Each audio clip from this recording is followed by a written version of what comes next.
मैं भुवनेश्वरी देवी का ध्यान करता हूँ। उनके श्री अंगों की आभा प्रभात काल के सूर्य के समान है और मस्तक पर चंद्रमा का मुकुट है।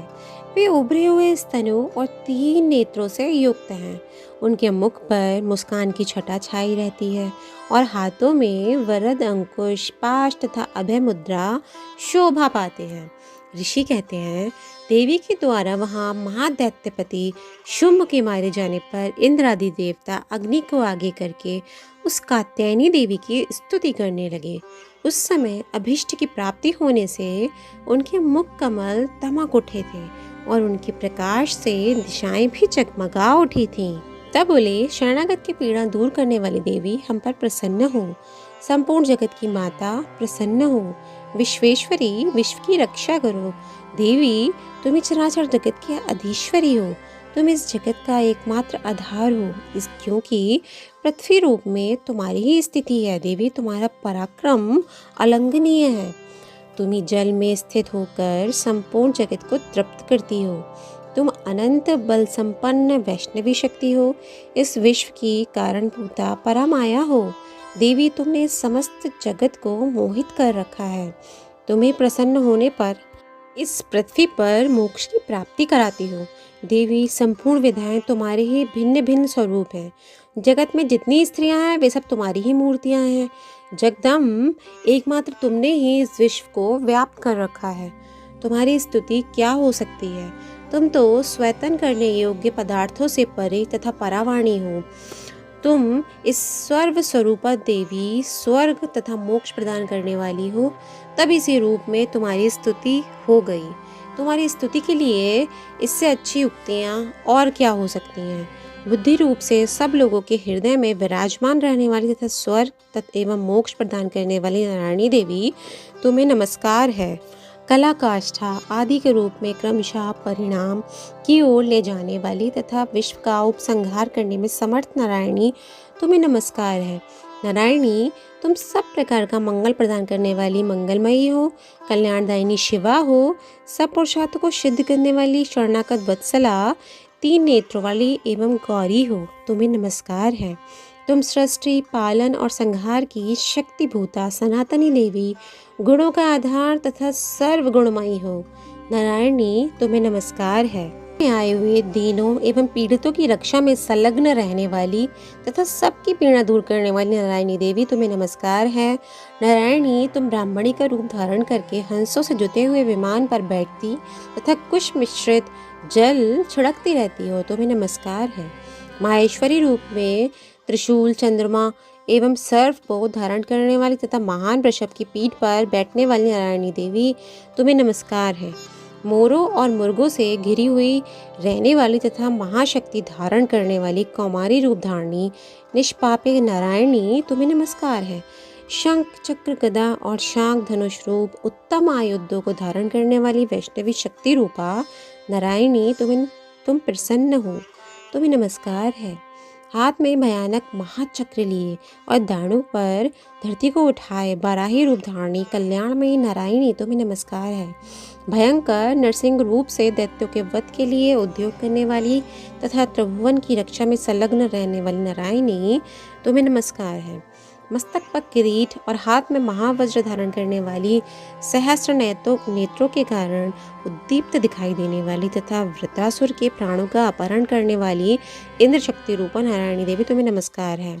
शिवदूती रूप से दैत्यों की महती सेना का संहार करने वाली, भयंकर रूप धारण तथा विकट गर्जना करने वाली नारायणी, तुम्हें नमस्कार है। दाणों के कारण विकराल मुख वाली मुंडमाला से विभूषित मुंडमर्दिनी चामुंडा रूपा नारायणी, तुम्हें नमस्कार है। लक्ष्मी, लज्जा, महाविद्या, श्रद्धा, पुष्टि, स्वधा, ध्रुवा, महारात्रि तथा महाविद्या रूपा नारायणी, तुम्हें नमस्कार है। मेधा, सरस्वती, वरा, भूति, वाभ्रवी, तामसी, नियता तथा ईशा रूपिणी नारायणी, तुम्हें नमस्कार है। सर्वस्वरूपा, सर्वेश्वरी तथा सब प्रकार की शक्तियों से संपन्न दिव्य रूपा दुर्गे देवी, सब भयों से हमारी रक्षा करें, तुम्हें नमस्कार है। कात्यायनी, यह 3 लोचनों से विभूषित तुम्हारा सौम्य मुख सब प्रकार के भयों से हमारी रक्षा करे, तुम्हें नमस्कार है। भद्रकाली ज्वालाओं के कारण विकराल प्रतीत होने वाला, अत्यंत भयंकर और समस्त असुरों का संहार करने वाला तुम्हारा त्रिशूल भय से हमें बचाए।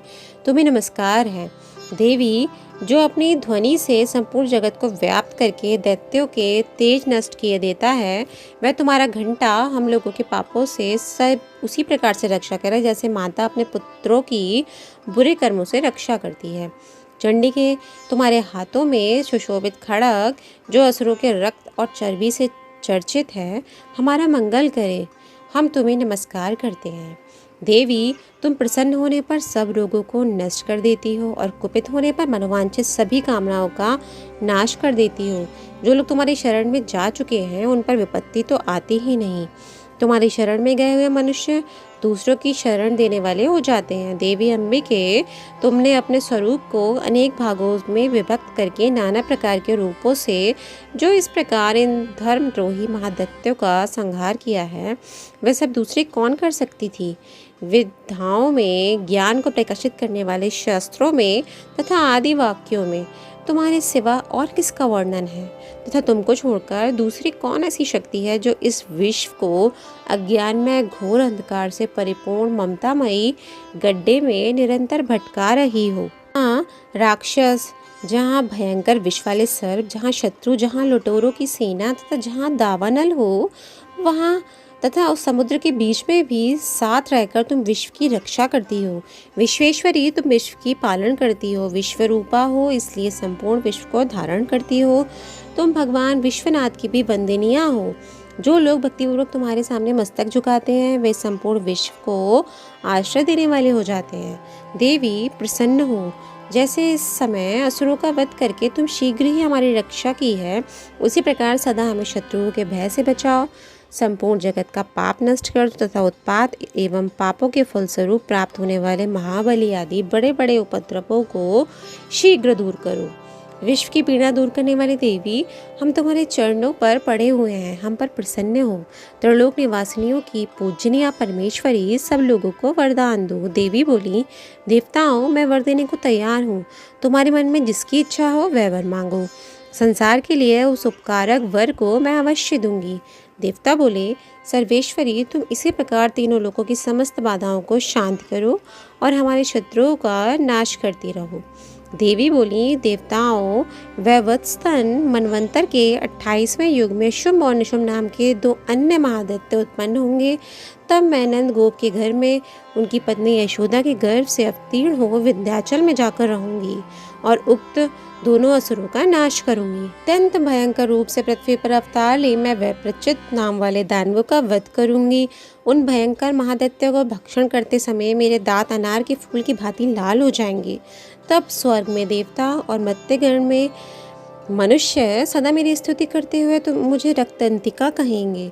फिर जब पृथ्वी पर 100 वर्षों के लिए वर्षा रुक जाएगी और पानी का अभाव हो जाएगा, उस समय मुनियों के स्वतन करने पर मैं पृथ्वी पर अयोनिजा रूप में प्रकट हो जाऊंगी और 100 नेत्रों से मुनियों को देखूंगी। अतः मनुष्य सटाक्षी इस नाम से मेरा कीर्तन करेंगे। देवताओं, उस समय मैं अपने शरीर से उत्पन्न हुए शाखों द्वारा समस्त संसार का भरण पोषण करूंगी। जब तक वर्षा नहीं होगी तब तक मैं शाक भी सबके प्राणों की रक्षा करेंगे। ऐसा करने के कारण पृथ्वी पर शाकंभरी नाम से मेरी ख्याति होगी।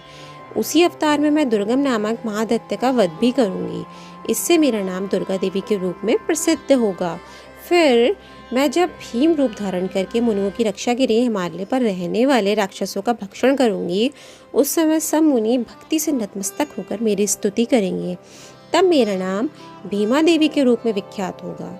जब अरुण नामक दैत्य तीनों लोकों में भारी उपद्रव मचाएंगे, तब मैं तीनों लोगों का हित करने के लिए 6 पैरों वाली असंख्य भ्रमरों का रूप धारण करके उस महादैत्य का वध करूंगी। उस समय सब लोग भ्रामरी के नाम से चारों ओर मेरी स्तुति करेंगे।